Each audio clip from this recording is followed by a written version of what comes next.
So because they're all in centimeters, right? To get the perimeter, we just add up the side lengths.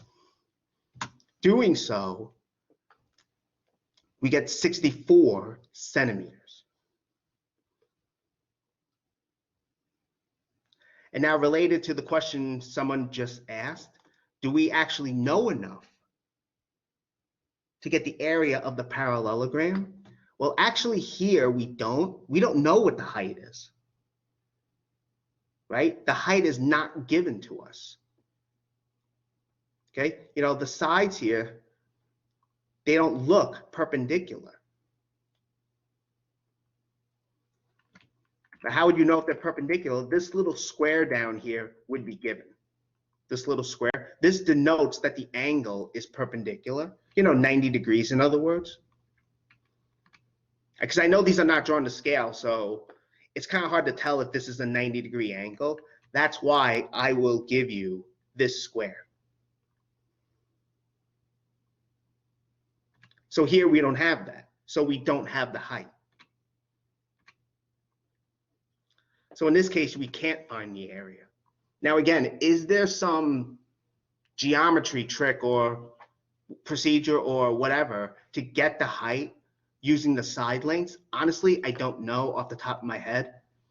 So, but for now, we just say, well, we don't know the height, so we can't get the area. Okay. So we have that. Awesome. So that's one example. Now we get to another very cool we get to dealing with right triangles, and we're going to see a very, very powerful theorem called Pythagorean's theorem. And I'm just reminding you here what a right triangle is. Okay. And a right triangle is basically, it's just a triangle where one of the angles is 90 degrees. Again, that's denoted by using a square like this, a little square.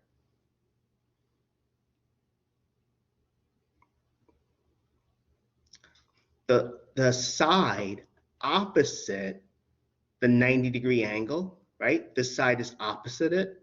This is the hypotenuse. The other two sides are just called legs.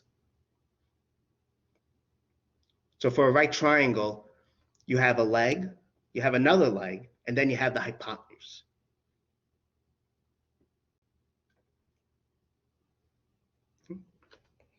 Now, what does Pythagorean's theorem say? Well, it says this: suppose A and B are the lengths of the legs of the right triangle, okay? And C is the length of the hypotenuse. So you can have either this right triangle or you can have this one. It really doesn't matter that much. A is the length of one leg, B is the length of the other leg. So it could be like this. A is the length of this leg, and B is the length of this one. Or B is the length of this leg, A is the length of this one. It doesn't matter.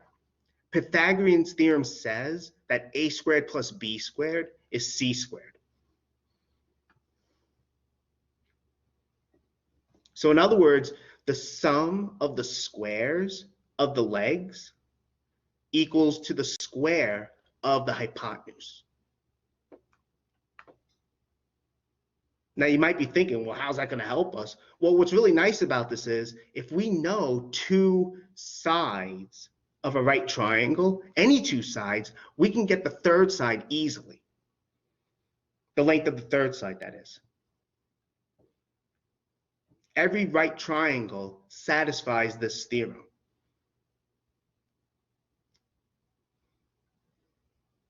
Okay.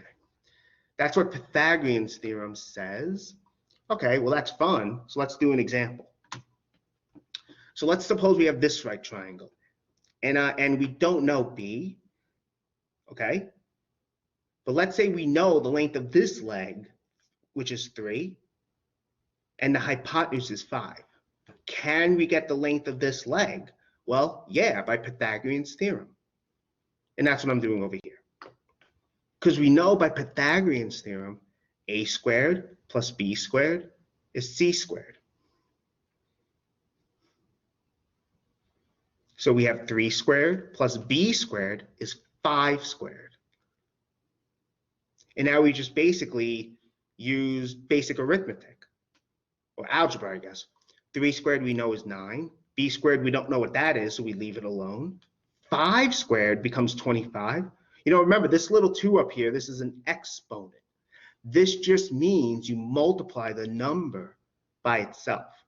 So 5 squared is 5 times 5, which is 25. 3 squared is 3 times 3, which is 9.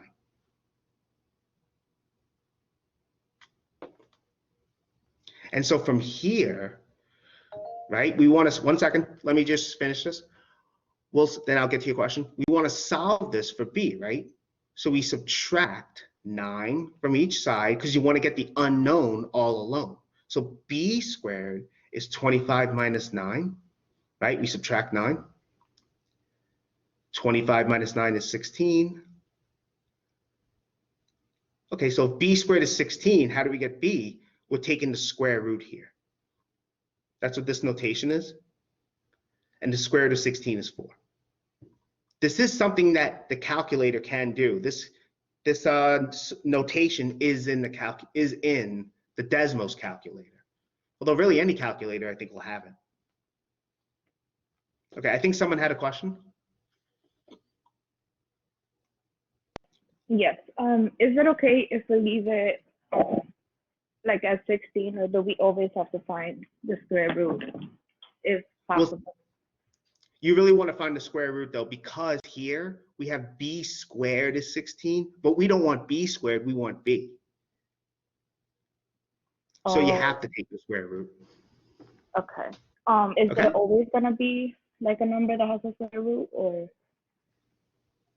It may not be, but if it's not, well, the next example actually has that.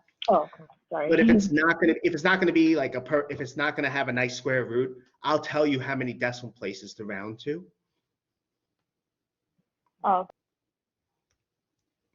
Okay. Mhm. Okay. Awesome. Any other questions?